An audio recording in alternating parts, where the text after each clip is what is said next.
I'm Laura Sellier. First, could a Dutch socialist be about to take on the most powerful job in Europe? As EU leaders gather in Brussels, diplomats are hinting that Frans Timmermans will be named EU Commission President. The leaders of France and Germany have been at odds over who should replace Jean-Claude Juncker. However, Timmermans could still be blocked by countries like Hungary and Poland. For the very latest, we can go now to Brussels. Our correspondent Dave Keating joins us. So, Dave, is it a done deal? Is Frans Timmermans going to be the next EU Commission President? I'd say it's anything but a done deal, but it is looking likely. What we're being briefed by EU sources here is that at the G20 summit in Japan, the leaders of Germany, France, Italy, and Spain talked together on the sidelines and decided that Manfred Weber, the center-right EPP's candidate to become the next Commission President, was never going to get a majority and that they had to rule him out. And that seems fairly likely, but we're also being told that they decided that Frans Timmermans, the center-left candidate, was capable of getting majority and that they wanted to put him forward.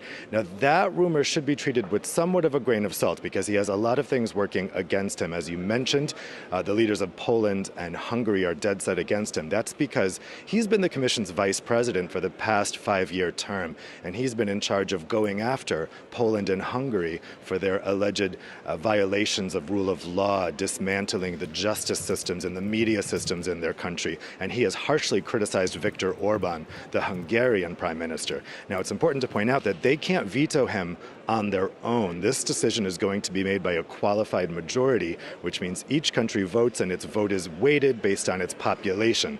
So those two countries, even if they brought in their allies, Slovakia and Czech Republic, would not be able to defeat him. But all eyes are going to be on Italy tonight, particularly Italy's Prime Minister Giuseppe Conte, because just a few days ago, Matteo Salvini, the Deputy Prime Minister of Italy and the leader of the most powerful political party in Italy at the moment, the Northern League, or Lega, came out against Timmermans, saying that he could never accept a President Timmermans of the Commission. But Salvini is not Prime Minister of Italy, but Conte is Giuseppe Conte, and he's the one who's going to take the decision tonight, if they do take a decision, and that decision is his alone.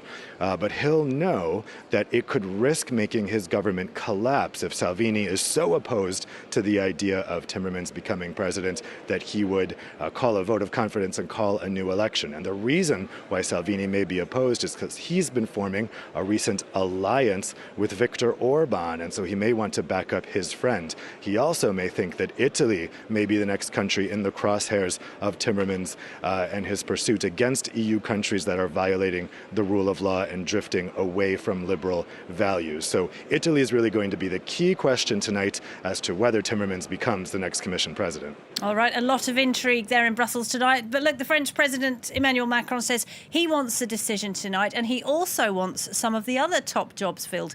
Is that realistic? Yeah, the Commission presidency is just the most powerful out of a group of positions that are usually all decided together. Those other positions are the European Council president, that's the person who coordinates the prime ministers, the leaders of each of the 28 EU member states, currently held by Donald Tusk. There's the High Representative for Foreign Affairs, currently Federica Mogherini. There's the President of the European Parliament, currently President Tajani. And then there's the President of the European Central Bank, currently Draghi. So all of those are in the mix as they negotiate here, and the aim in the past has always been to come up with these names all at once. We may not see that tonight. There's two of those positions that need to be decided by tomorrow. That's the President of the Parliament and the ECB President. That's because the new European Parliament is going to have its first session in Strasbourg on Tuesday, and so they have to decide those two positions. But the other three, we may not see an agreement tonight, and we may have to come back here again to try to sort that out. All right, Dave Keating with the very latest from Brussels. Thank you very much indeed.